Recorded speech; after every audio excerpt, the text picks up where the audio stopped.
Shoot me, yes. Revile me, no. And there were several questions that came in. They weren't questions, they were confessions of men who are here. Phrases like, I am paralyzed by fear. I can preach to hundreds in my congregation about the gospel, but I cannot bring myself to open my mouth to an individual. I'm afraid that I might manipulate. I'm afraid I might say it wrong. I'm afraid of losing the relationship. I'm afraid of being rejected. I'm afraid of failure. And then several of them, just the sense of guilt over not doing that has been brought to light through this conference. What do you tell those folks, which is many of us, if we're honest? We have strong fear and hesitation in this regard. How do we rest in the gospel even as we pursue these things for God's glory?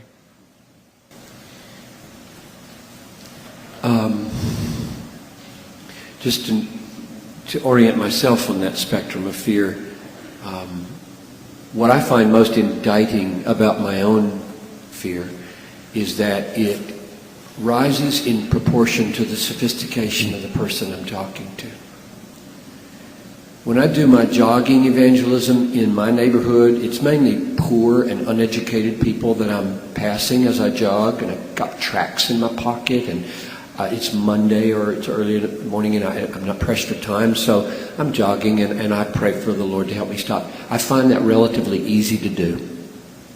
So here's three guys, Native American, African American, and Hispanic guys, and they're trash talking each other. It's about 8 o'clock in the morning. And they're just laying into bush and talking about Obama. And I thought, this is cool. So I just blunder right into these guys and say, hey, can I tell you about Jesus? Now, I find that incredibly easy to do because, frankly, I feel superior to those guys. In that, there it is. End of Whitfield, right?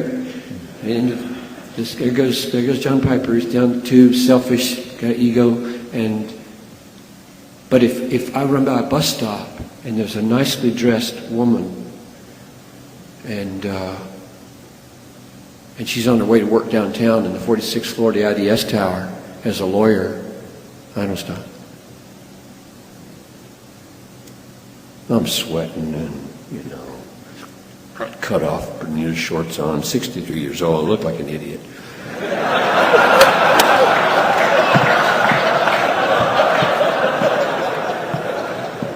She's so, perfect. So there's so all that to just say I'm with you, and that's pride, that's fear, that's ranking. Acts 5:41, rejoiced that we were shamed for the name. I won't mind being shamed by somebody who's a lower educated person, but I don't want to be shamed by a lawyer. Do I need the cross or what? Now, what do you do? I don't think I can say much more than has been said, except that life is very short, and the approval of the Creator of the universe is infinitely more valuable than the approval of any sophisticated person. And I am not responsible for their conversion. I'm responsible, as Mark just laid it out so well, to be faithful to the gospel.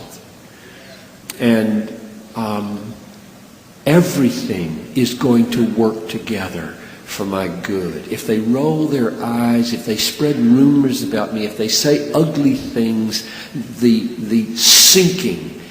See, I think all of us are wrestling with things that happened to us when we were 4. I can name 2 horribly embarrassing things that I can remember from grade school that I think scarred me forever and made me very hesitant to say certain things in certain situations. So, preaching easy. Piper's bold and acid-toned, but I am no more bold than you are on the airplane, and I'm no more bold. And a lot of it is owing to different kinds of experiences we've had.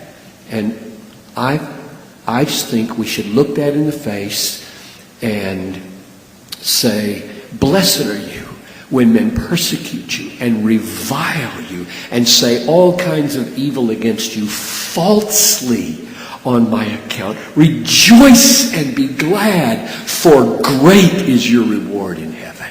For so men persecuted the prophets who were before you. That is addressed squarely to our situation. They're going to revile. Reviling is the thing I don't want more than anything. Shoot me, yes. Revile me, no. Make me lose my job and I'll be cool and strong. But I don't want to be reviled falsely. So Jesus takes that one on and he says, great is your reward in heaven. So brothers, do we believe in what's coming? I really think being heavenly minded is the answer here. Life is short. Heaven is long. Christ is there. His approval is there someday. He is on our side. These people don't matter ultimately if they're on our side or not. He matters ultimately. That whole thing. Do we believe it? At that moment on the plane or in the neighborhood or at the office or in the wherever, do we believe it? And so let's pray for faith. Let's pray that he is supremely valuable to us and that we then would be granted the gift of care that others join us in that supreme value.